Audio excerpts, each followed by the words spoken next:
Bien, ya hemos visto la segunda declinación y cómo se utiliza cada uno de los casos. Generalmente, las gramáticas inician con la segunda declinación porque es más fácil. La primera es un poquito más difícil, no mucho. Y la tercera es mucho más difícil que estas dos. La segunda declinación va a tener palabras masculinas, palabras neutras y una que otra palabra femenina que no hemos visto, pero más adelante van a aparecer en los vocabularios. La primera declinación contiene palabras femeninas y palabras masculinas. Al momento no hemos visto las masculinas, las vamos a ver un poco más adelante también. En el caso de las femeninas de primera declinación, algunas en su nominativo terminan con alfa y otras terminan con eta. Esto tiene que ver con que las que tienen la letra breve van a terminar con alfa y las que la tienen larga van a terminar con eta. En el caso de las que terminan con eta, son las más sencillas para aprender. Un pequeño paréntesis, la utilización de los casos es exactamente igual. O sea que si ya manejamos cómo se utilizan los casos, cuándo se utiliza genitivo, dativo, acusativo, vocativo, nominativo, entonces ya solo nos resta aprender las diferentes terminaciones porque la utilización es exactamente la misma, es igualita. Solo que en el caso de los femeninos de primera declinación que terminan con eta, o sea que tienen la alfa final larga y por eso es que aparece como eta. Estas palabras como grafé llevan eta en toda y simplemente tenemos que aprender las terminaciones. Por ejemplo, eta simple va a significar nominativo y vocativo. Fijémonos que en los femeninos el nominativo y el vocativo siempre son iguales. Por eso es que algunas gramáticas no tienen el vocativo para no repetirlo, pero realmente existe. O sea, puede aparecer ahí en las oraciones, pero va a ser igual. El genitivo simplemente tiene una sigma de más. El dativo se reconoce por su iota suscrita y el acusativo se reconoce por su nu final. Entonces, esto es fácil de aprenderlo. Grafé, grafés, grafé el dativo, grafén el acusativo y grafé, igual que el nominativo, el vocativo. De las que terminan en alfa, es decir, las que tienen alfa final breve, las que terminan en alfa sencillamente en los vocabularios, hay de dos tipos. Están las que se consideran puras y las que se consideran impuras. Pero vamos a decirlo de otra manera. Si antes de la alfa final aparecen las letras eh, epsilon, iota, que es el caso de aletheia, o rho, cualquiera de esas tres letras, epsilon, iota o rho, entonces la alfa final no va a cambiar. O sea, por ejemplo, aquí antes de la alfa hay una iota. En el vocabulario, todas las que tengan una iota, todas las que tengan una epsilon o todas las que tengan una rho, examinando, por ejemplo, aquí el vocabulario, tenemos aletheia, es de esta clase, basileia, es de esta clase, luego tenemos, creo que gemera, es de esa clase, porque antes de la alfa final va una rho, gemera. Cardía también pertenece a esta categoría y Jora, porque antes de la alfa hay una rho. Entonces, epsilon, iota o rho. Esta letrita que está antes dictamina que esta alfa es pura y eso significa que la alfa se va a mantener en toda la declinación. Y sería igual que la eta, o sea, la palabra tal y como la aprendemos es el nominativo y el vocativo.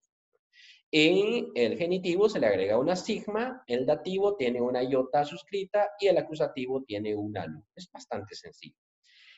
Sin embargo, las que no tienen epsilon, iota o rho, en este caso una xi, y puede ser cualquier otra letra que a uno se le pueda ocurrir, va a sufrir ciertos cambios. Por ejemplo, doxa aparece en efecto, es la forma del léxico, igual que el vocativo, pero cuando vemos su genitivo, cambia a eta la final, porque el genitivo tiene una vocal final larga.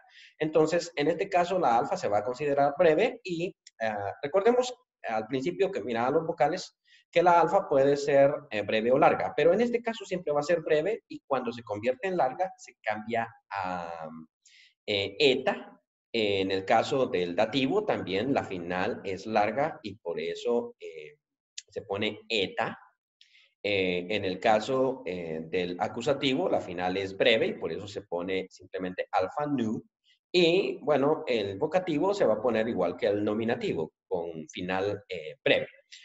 Dicho de manera más sencilla, estas palabras que terminan en alfa y que antes de la alfa tienen cualquier consonante, cualquier letra que no sea epsilon, iota o rho, van a tener un genitivo diferente y un dativo diferente.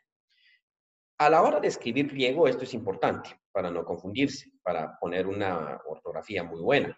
Pero para traducir al español, simplemente hay que notar que cuando tengo la palabra doxes, no debo pensar que es otra palabra y estar consciente de que aquí hay un cambio vocálico. Cuando nos pasamos a los plurales, la cosa cambia, porque en plurales, obviamente la segunda declinación es diferente, pero la primera declinación va a tener la misma clase de plurales. Claro, la diferencia la representa el acento. Por ejemplo, Aletheia va a cambiar su acento cuando nosotros estemos en terminaciones largas, en terminaciones breves, o sea, va a haber un cambio necesariamente. Recordemos que la terminación "ay" se considera breve, aunque pareciera larga, y por lo tanto el acento puede estar en la antepenúltima sílaba. En el caso del genitivo, siempre la terminación del genitivo de los femeninos, o mejor dicho, de primera declinación, va a tener el acento circunflejo, siempre sobre la última. No, nadie se explica por qué eso sucede, pero es la regla. En los genitivos de primera declinación, plurales, siempre va a haber circunflejo sobre la última. Esto va a ser igual. En este caso, la terminación "ais" es larga y por lo tanto el acento se pasa de la eta original a la iota, o mejor dicho, a este diptongo que se forma aquí, el diptongo "e", y lo mismo va a pasar con la terminación final del acusativo, que se considera larga, y por lo tanto el acento se mueve, porque ya no puede estar en la antepenúltima sílaba. En el caso de doxa se va a mantener ahí mismo porque solamente tiene dos sílabas, entonces no hay ningún problema. Y en el caso de grafé, obviamente va a cambiar cuando por ejemplo, en el caso del dativo, el final se considera largo y por lo tanto va a aparecer con un circunflejo. En el caso del acusativo, el final se considera largo, pero siempre va a utilizar acento agudo y lo mismo va a pasar, por ejemplo, en la segunda declinación, si el acento estuviera sobre la sílaba final us, entonces estaría también el agudo o el grave en su defecto. Bien, entonces, la primera declinación es sencilla porque ya no tenemos que aprender cómo usar cada caso, eso ya lo aprendimos en la segunda declinación. Simplemente hay que aprenderse las terminaciones y tener cuidado a la hora de traducir.